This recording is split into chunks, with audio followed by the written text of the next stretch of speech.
By that time, we should wrap up our syllabus, and definitely we will do, obviously. Only today, and I think day after tomorrow, I will keep a lecture. By that time, I will finish my module here. Sorry to say, today I am using a books scanner because I didn't get time to type all these things to make the notes for particular this topic. Please cooperate. I am have scanned the book only, so we will cover the topics from the book. Yeah, okay. I tell you what is that. We were talking about sampling. Sampling was suppose a large number of objects you are having, that is called population, and out of them to make a particular conclusion, we take a smaller number of that object. Either it can be living or non-living. Generally, we talk about living things only, but it can be related to non-living as well. So suppose we are taking a smaller number, or otherwise you can say a subset of that population. That subset is called sample. Till now we had studied that. Okay. So now the question comes, that sample we have taken is perfectly correct or not, or whether its conclusion we should apply on population or not. Because I told you it's not easy directly to apply any conclusion on full population. We are taking only samples. So this is not always true that the sample we are picking up is a perfect sample. Okay. So test of hypothesis is based on that only, that we will find out based on our samples, can we make out a conclusion or not. And when I was discussing this topic with my husband, I got to know a very nice use of this topic is in your machine learning. I think you are in IES and CES people generally in for the future. I don't know in your seventh or eighth semester you are not having a subject, or if you are having, I don't know about it. But in future, when you will go into the job, this machine learning thing will come a lot with a lot of scope. Okay, so this is having a very broad, you can say, application in your machine learning. So, and interesting also. So please try to understand, and any doubt, please ask me. So let we start it. First, the term comes, what is the hypothesis? And there are the two terminology, null hypothesis and alternate hypothesis. What these are? So suppose we are, again I'm telling you, from a population, we have taken any short subset that is called sample. And from that sample, we are making a conclusion. So we, by taking that conclusion as correct, we will assume, we don't know whether it's a correct or not, but we will assume that it's a correct assumption. That is called null hypothesis. Okay. And then to check by using that null hypothesis, whether by using various tests, we will discuss them also, the test. By using various tests, we will see that null hypothesis is satisfied or not. If it is satisfied, then very nice, we will say it is acceptable. But if suppose that is not satisfied, we say it is rejected. And in that case, the reverse of the situation. Reverse means obviously if we are agreeing that this is correct, reverse will be no, this is wrong. That this is wrong statement is alternate hypothesis. So you should be clear what is null hypothesis, what is your alternate hypothesis. Null hypothesis is whatever the assumption is given, we will assume it as a correct assumption. That is null hypothesis. And if suppose you you take just opposite statement of that null hypothesis, that is called alternate hypothesis.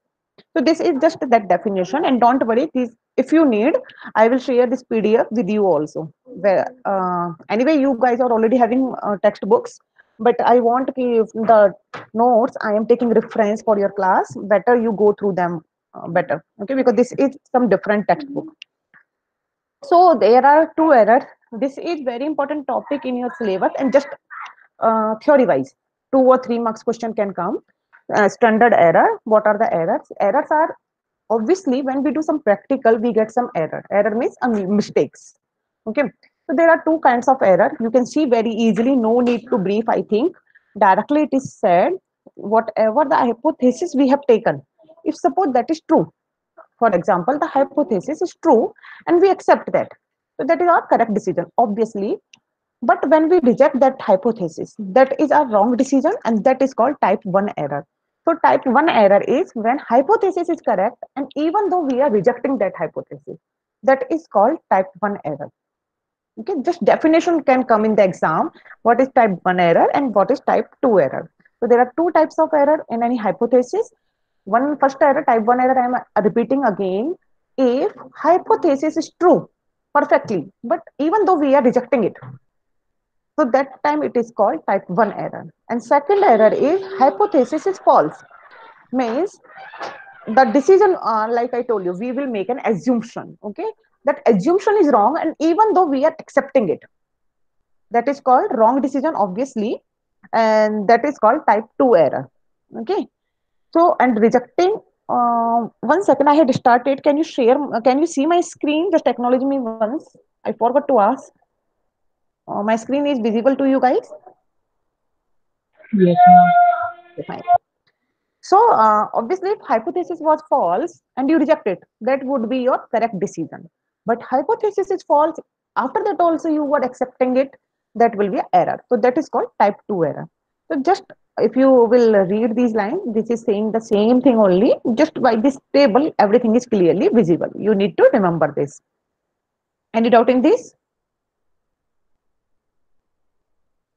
Okay, I move forward then. No, ma'am. Okay.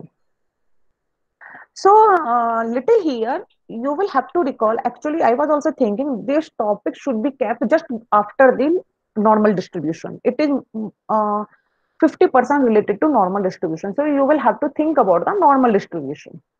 You have studied already in your third module, it was not? Yeah, distributions were in your third module. So, there was normal distribution. So, remember, I remind you again, we were having a normal curve and was having a peak side in between and the line between -1 to +1 kind that. Okay, so that was showing that intense. 1 second, I try to draw it here if I can do so.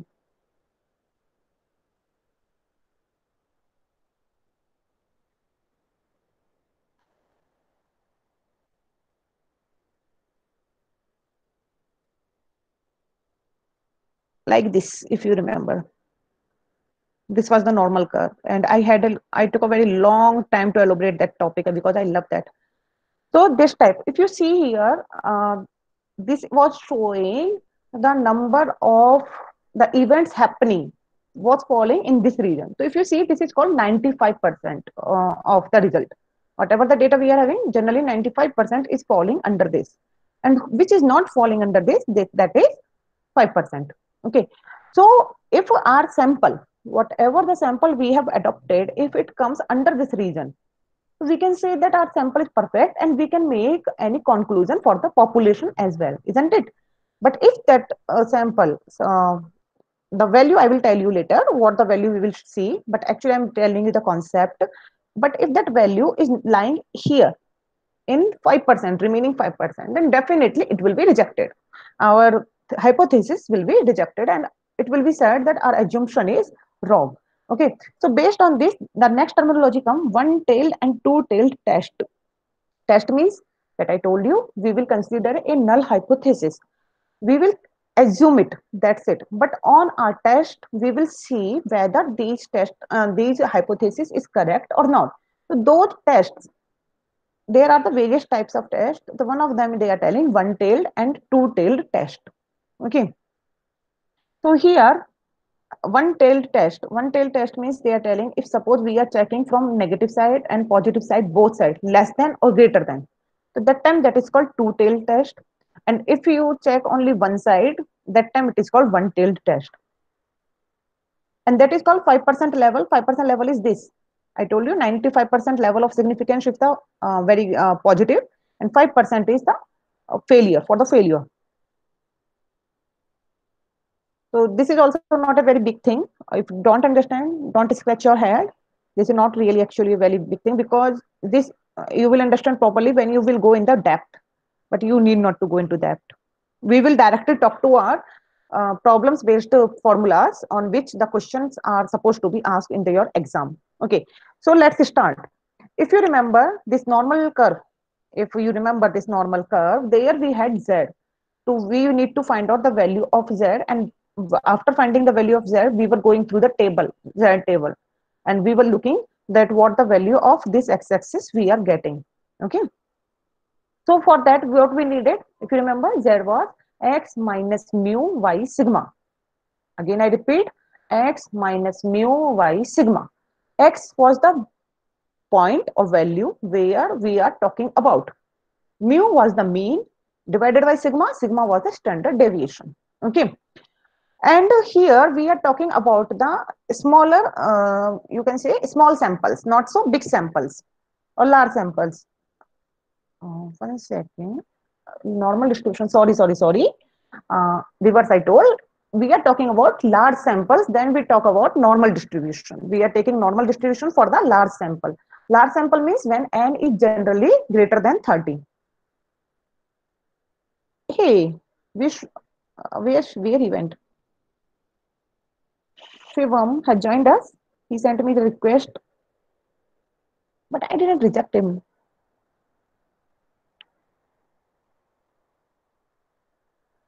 Any of you can send him the code. He wants to attend the class.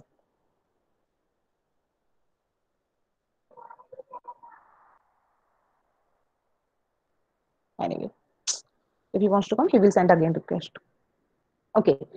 And normal distribution, mu, that mean, was equal to n into p, where n was the number of whatever the samples we are taking, number of samples I'm telling, and p is the probability of happening of an event. Okay. And SD was np square root of npq. Here, if you can see, it is here also. We know that the mean of the distribution is np and the standard deviation is square root of npq. Okay. So don't do this. You just remember this NP and NPQ. Already you have done in your third module this NP and NPQ. Formalize this. Z equals to x minus mu by sigma. So in place of mu means mean is n into p, and for sigma square root of NPQ. Direct formula based. Normal distribution formulas are these. Okay. And this is very important. If a mod of Z is greater than 2.5, why mod of Z I am taking? Because whether it's positive or negative, we will talk about both. Whether it's positive or negative, you will take positive value, and we'll see, means you will not be bothered about the sign, whether it's positive or negative. You just check whether it's greater than or less than. If it is greater than, that time directly our hypothesis, again I tell you the concept first, let me see. This value, when we are telling, there are two types of level of significance. One is 95% level of significance and another is 99% level of significance. What is that? That is saying, means our answer is approaching to the correctness. 95%. Sometimes it is called level of confidence even. Level of confidence means, like suppose if I am taking a sample and I am making a conclusion, and after doing test, I feel that I am coming under 95% level of confidence.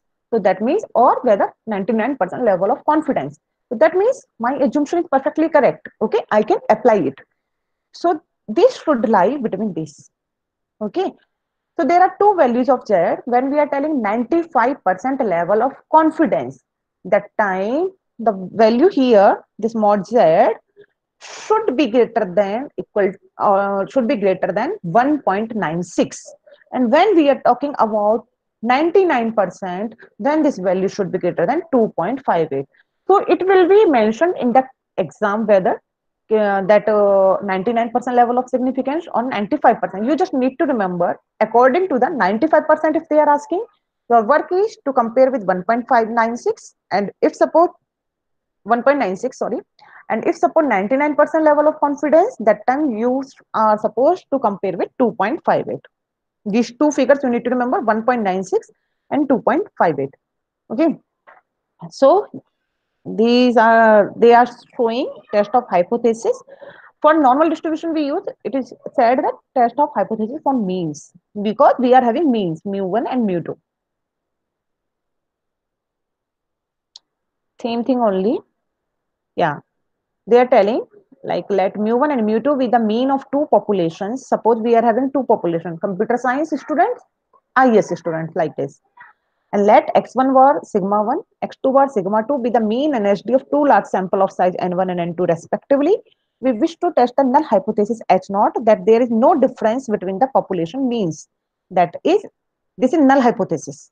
Null hypothesis, we always assume that there is a no difference between the means of the populations.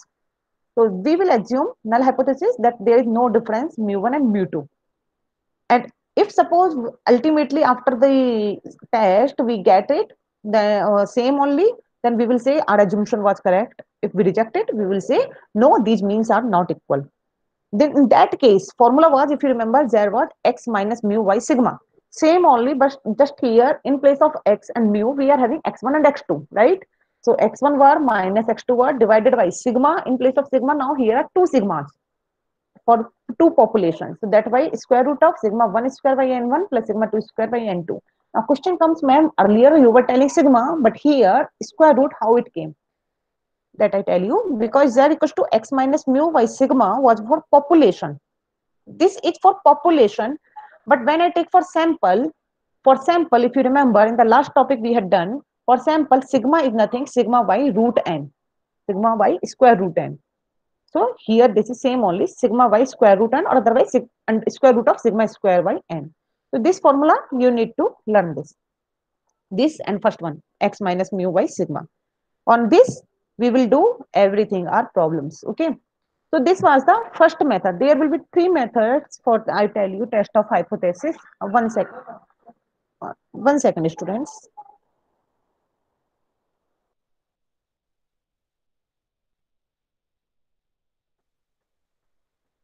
Yeah, there are three methods to test the hypothesis. One was mean. They will call it as a test of hypothesis for means.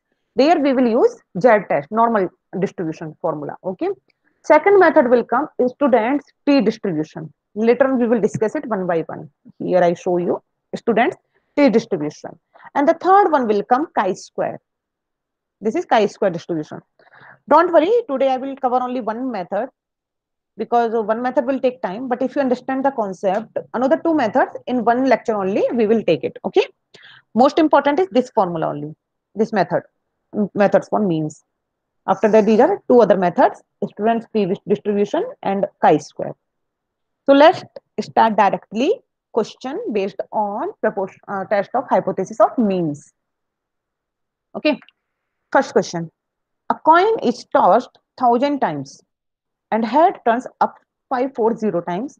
Decide on the hypothesis that the coin is unbiased. This is the question. Means if you are throwing a coin had two faces, head and tail. Okay. They are asking if suppose 1,000 times that coin was tossed and 540 times it got head. Okay. Then we need to decide that coin is unbiased. Unbiased means you will think obviously that is non-living thing. How can it be unbiased? It can be, how I tell you, sometimes not particularly currency I'm telling, but sometimes what happens, some level is heavier. When you throw, suppose tail side is a little heavier, having metal, heavy metal. So it will go again down and head will come up. Getting? So means suppose some defect is there in that currency or coin. So they are asking you need to check that coin is unbiased. Here they have not written, but I tell you, first you will start by writing. Again, I write. First we will start writing like this. H naught. Okay. Here we will start first H naught. H naught will be our assumption. Assumption, what is given in the statement of the problem. H naught, null hypothesis. You show your knowledge that you have this idea. H naught, null hypothesis, that the coin is unbiased. You will write a statement that the coin is unbiased. That is our null hypothesis. I told you, first we will assume whatever the ask that it is true. And we will check it later whether it's correct or not. So we are assuming that coin is unbiased. Okay, that will be H naught. So H1 will be alternate hypothesis will be coin is biased. Then after that we will start. How to start it? Think about it. There are two terminology, x minus mu y sigma formula directly. Z equals to x minus mu y sigma. And whatever the value after calculating we get Z, we will check whether it's greater than 1.96 or 2.58 or it is not. Okay. According to that, we will do it. For that, what we need, if you remember, x is, uh, 1 second, we need x minus mu. X minus mu. Mu was n into p. N is the number of times 1000. N is, n, and p. P will be the probability of head. P is to getting probability of head. Leave this question that how much times it got, but simply if I ask you what is the probability of getting head of a coin if it is tossed 1000 times, what you will do? 1000 into 1 by 2, isn't it? Getting a head of a coin is always 1 by 2. Head is 1 divided by out of two options, head or tail. So 1 by 2. So option of getting head, probability of getting head is 1 by 2, and out of 1000 times, so 1000 into 1 by 2. So this is the expected number of heads in 1000 tosses is n into p. N is 1000 into 1 by 2, 500. Okay. Means probability is, if you actually say that the coin is perfectly unbiased, that times half time we should get tail, half time we should get head. So exact number of head, expected number of head was 500, but actually we got 540, that is x. So difference will be of numerator x minus np will be 14. Put into the formula, and p we have got 1 by 2, so q will be, we know that p plus q is always equal to 1. So from that formula, q is 1 by 2. Q means probability of failure. Okay, p is probability of success and q is probability of failure. Put into the formula, x minus mu by sigma. Sigma is square root of npq. For this only, particularly for normal distribution we are talking, not always. If you will go again through your third module notes, you will see those were different. For poison, mean equal to hd was there. So here we will put into the formula 40 by square root of n is 1000, p is 1 by 2, q is 1 by 2. After calculated, we got the value of there as 2.53, which is less than 2.58. If it is less than 2.58, means we are lying under that curve. 95%, 99%, not 95%, in fact 99% level of significance. 2.58 is the value for 99%. So our assumption was perfectly correct. We will write ultimately the last term, hence our hypothesis is true that the coin is unbiased. Getting? And if in case if I get this value something 3 point something, which is, yeah, Vachan, tell me. Vachan, your voice is not clear.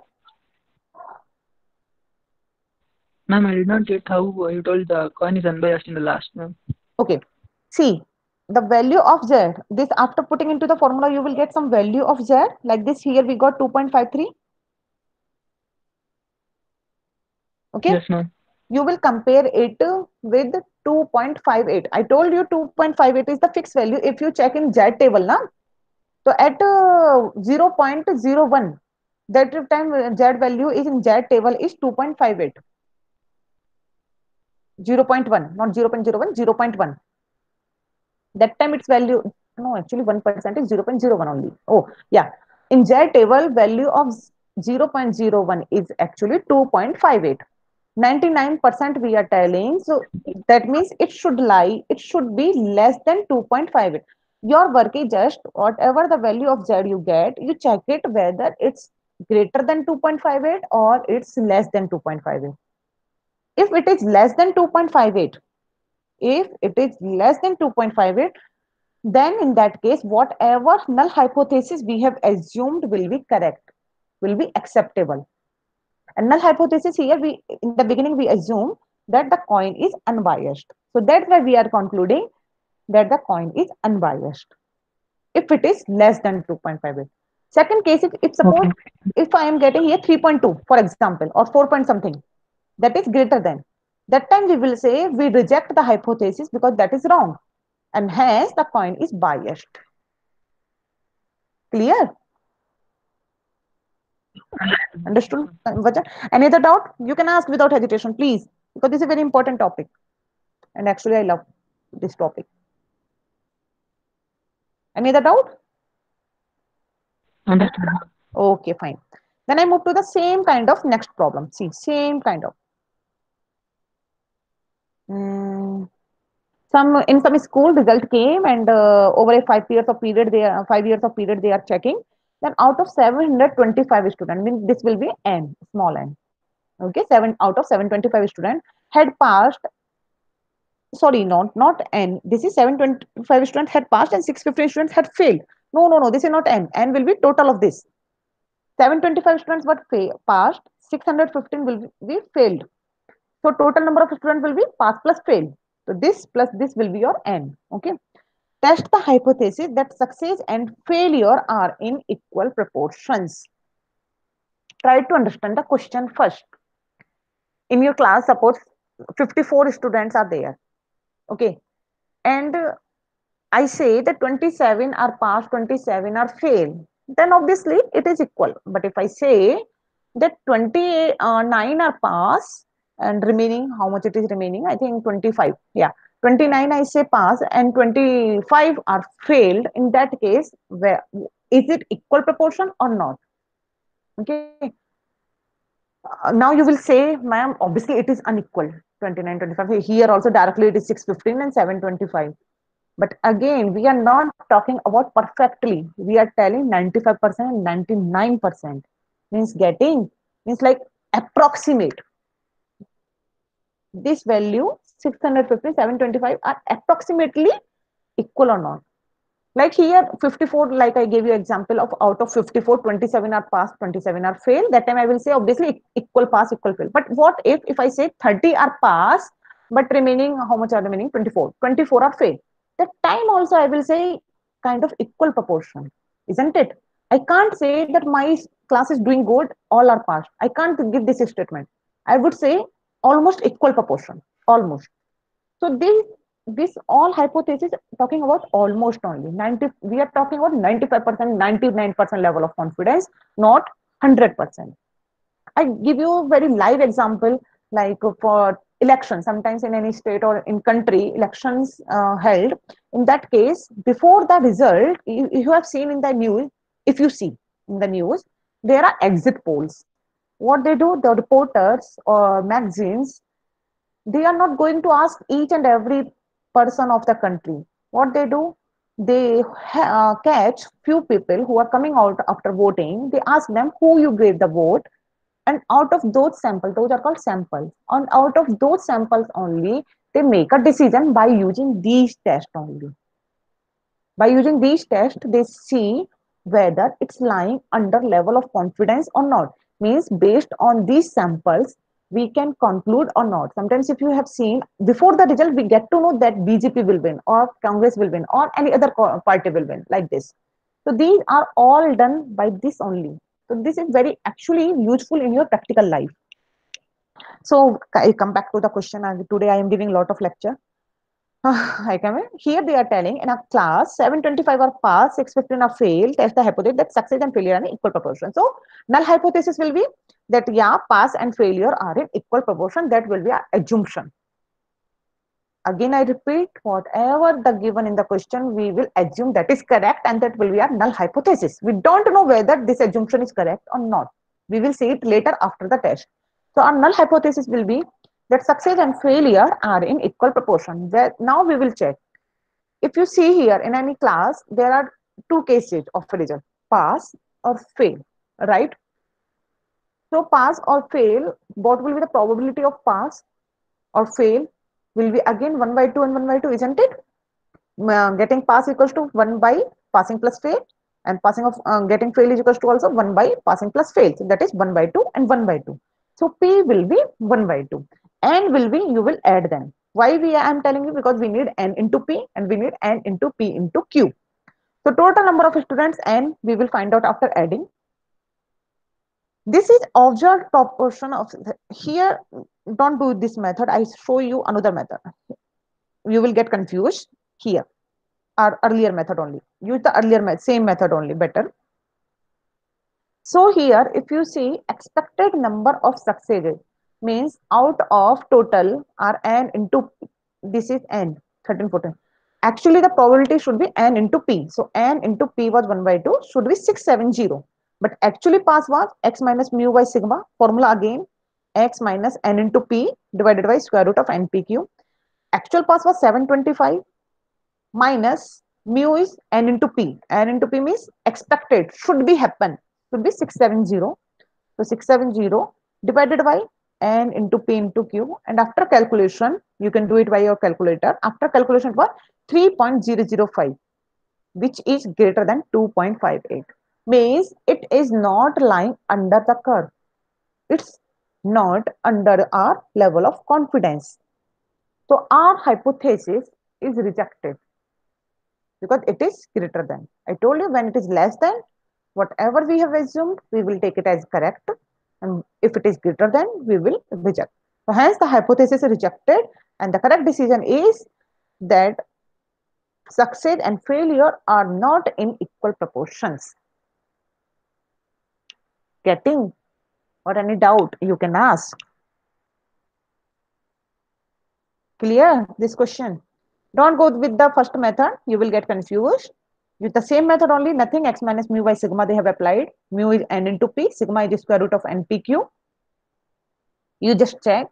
Very simple. If it is less than 2.58, we will accept the hypothesis. But if it is greater than, we will reject the hypothesis. Hypothesis is rejected. So easily, if you see from the samples, we have given a conclusion that success and failure are not in equal in proportion. Any doubt? Yeah, Ma'am, tell me, Bhajan.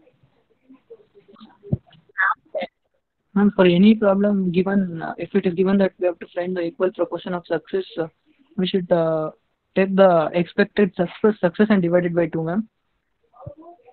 Ex no, no, no, no. Expected is equal to n, not divided expected number n, total n. How many are there? Into 1 by 2.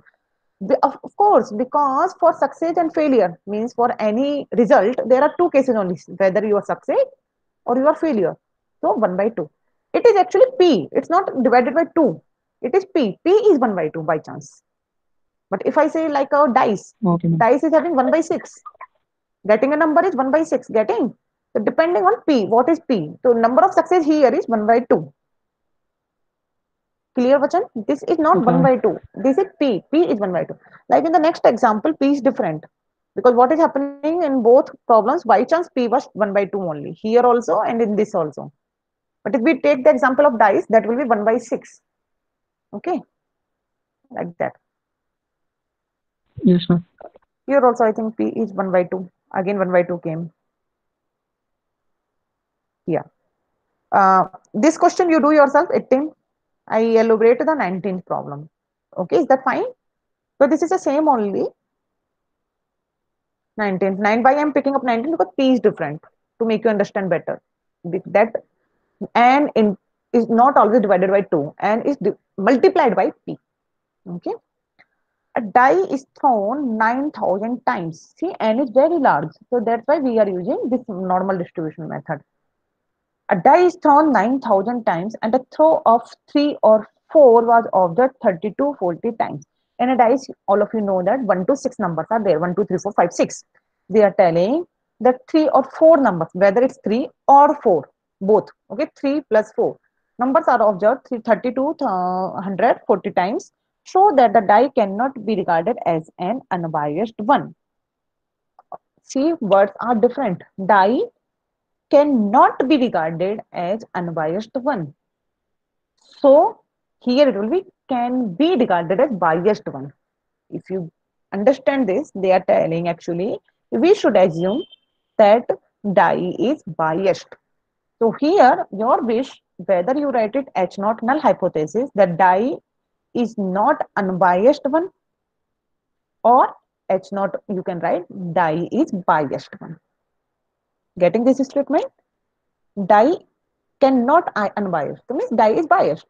So H naught we will assume that die is biased and we will do testing. We will check whether it's lying between less than 2.58 or greater than 2.58. So let's start. Again our work will be, we will see this is actual observed number and we will see what is the expected number. Okay. So you try to understand. What is here 3 or 4? I think in the last semester also, I told you very easy, or I think earlier also, since the beginning from your childhood, when in probability or word is you there, we add them, and word is there, we multiply them. So here they are telling 3 or 4. So probability you need to find out first that probability of 3 is 1 by 6. Listen to me very carefully what I am going to say. If you throw a dice, probability of getting 3 will be 1 by 6, isn't it? Because 3 number is only 1 in a dice. Same probability of getting 4 is again 1 by 6 because 4 is also number 1. But probability of getting 3 or 4, I'm telling 3 or 4, that time what you will do? 1 by 6 plus 1 by 6, that is 2 by 6, that is 1 by 3. So here they have written directly. Don't get confused. Okay. Probability of getting 3 or 4 in a single throw is p equals to 2 by 6. How it came? 1 by 6 plus 1 by 6, that was 2 by 6. 2 by 6 is 1 by 3. So this is p. P we have got, q will be 1 minus 1 by 1 minus 1 by 3, that is 2 by 3. That's it. Now expected number of success. So what can see here? We have not divided by 2. Here we are dividing by 3 because we are doing n into p. N was 9,000. P is 1 by 3. So we got this. This is what mu. And x is actually 3240. We put into the formula. Z was x minus np by square root of np. Put into the formula 3240 minus actual was expected was 3000 divided by this. We got 5.37. 5.37 is much more greater than 2.58.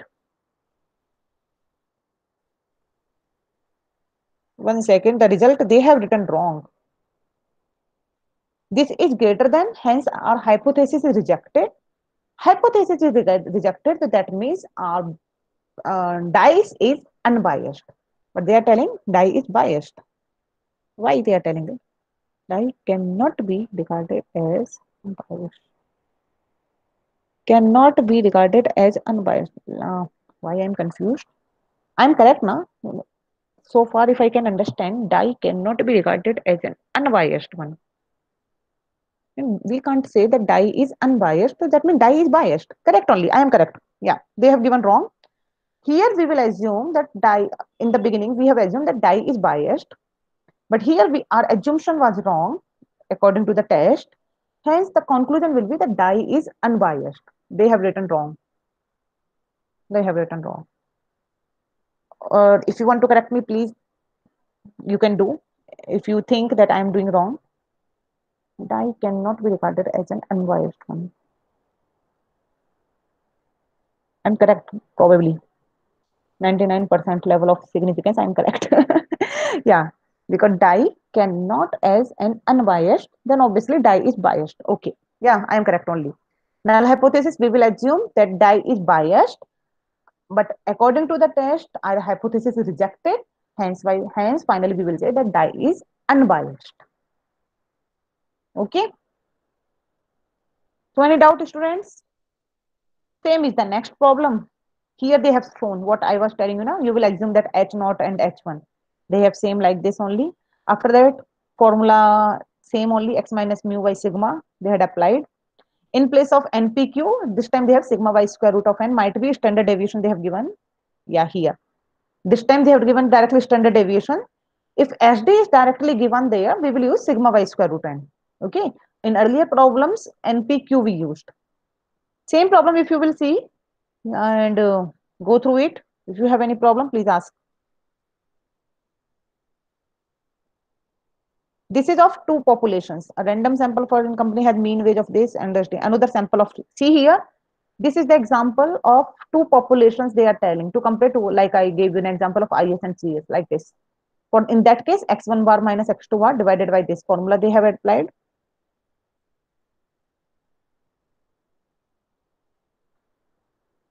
That's it. Okay, here they start students tree distribution. From next lecture, I will take this students tree distribution. Don't get overdose. Till here, any doubt? Please ask. Or if you feel that, ma'am, please elaborate this example because No many doubt. examples are there, then I can do. Yeah, Vachan, you were saying something? No doubt, ma'am. No doubt. And who else is awaken, please ask. Except Vachan, I feel everyone is sleeping. Please acknowledge me your presence.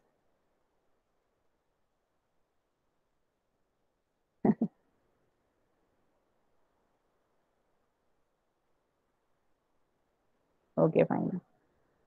Okay, so for today, and don't leave the class. I will take attendance. Last time I missed your attendance. Around 5 students. I don't know who are present and who are not. Okay, don't leave the class. I'm taking attendance. This PDF you want me to share with you, or you are having textbook? This is textbook only, not handwritten, not my notes. Tell me if you want. Yeah, you have. Then I will not. Okay, because this is textbook only. Ah. Okay, I'll share.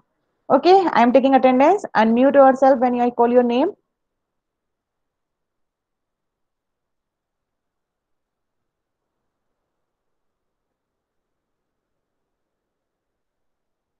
Today is 18th.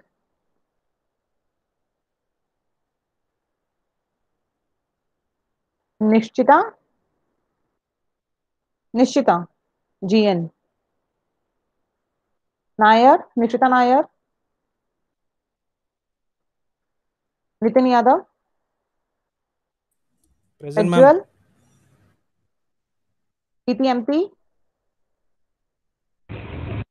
Preeti MP, Preeti S, Present, ma'am. Preran, Present, ma'am.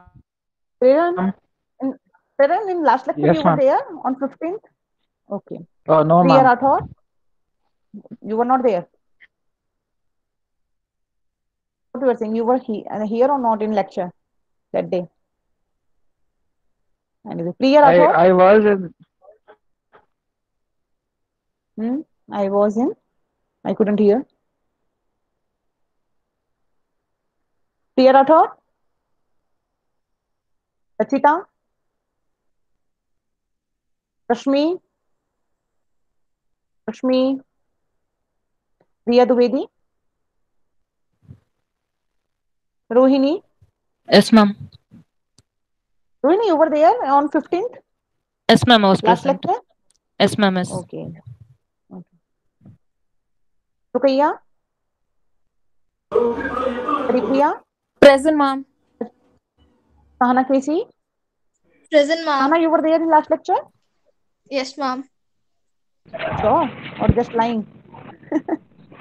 KH, Sahana KH. Present, ma'am. Last time you were there? Yes, ma'am. Sahana M. You are getting free Present, ma'am. attendance, Sahana. Sahana Present, M, you ma'am. were there? You were not there, I remember. Were you there in the last lecture? 15. No, ma'am. 15th I was not there. Okay. Honest girl. Sahana R, Present, ma'am. last time you were there? Yeah, I was present. Seema, Present, ma'am. Sanjay,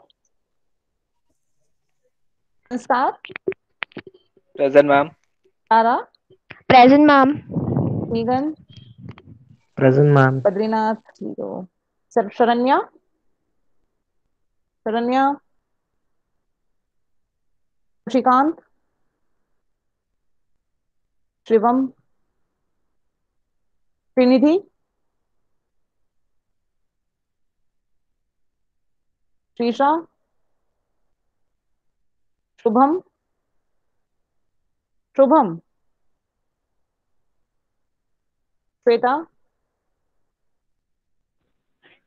Shweta, Kriti, Kriti, Spurti. Present, ma'am. Spurti, you were there in the last lecture? Yes, ma'am. Okay, that's it. These 6 girls were there who I was not remember that time. Sri Raksha, Sri Raksha, Yes, ma'am. Srushti V. See, she is attending the lecture with the music. Srushti V, B, Sujata, Yes, ma'am. Sushmita, Present, ma'am. Tarun,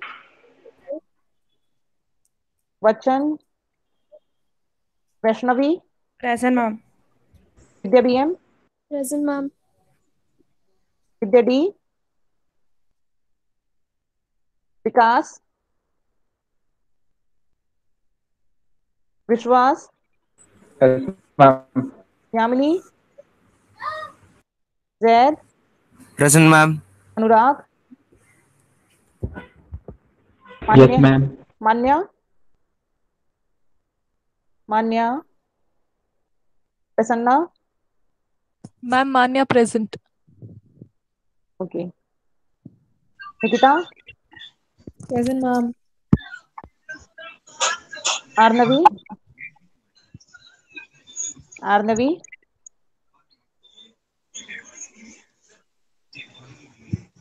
Vishal, Yes, ma'am. Varsha. Okay, that's it. Now you guys can leave. Thank you all. Take care. We will meet in the next lecture. I will finish this module in the next lecture. Till then, keep practicing. I will share the notes. Okay. Here are nice questions. You can solve them. Okay. Bye bye, all of you.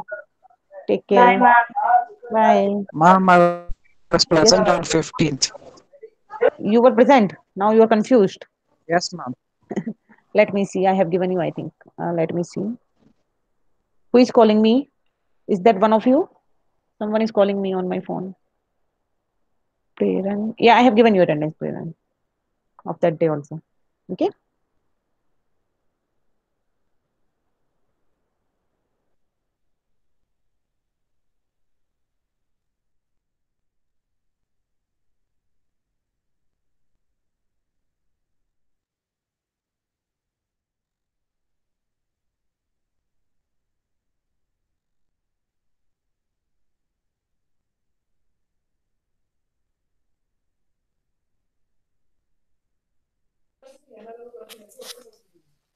Ma'am, Yeah, Sridaksha, tell me. can you please send this PDF, ma'am? I'll Because do. we will. Now only I do. No problem. I will do. Yes, ma'am. Okay. Thank you, ma'am. Okay. Welcome, dear.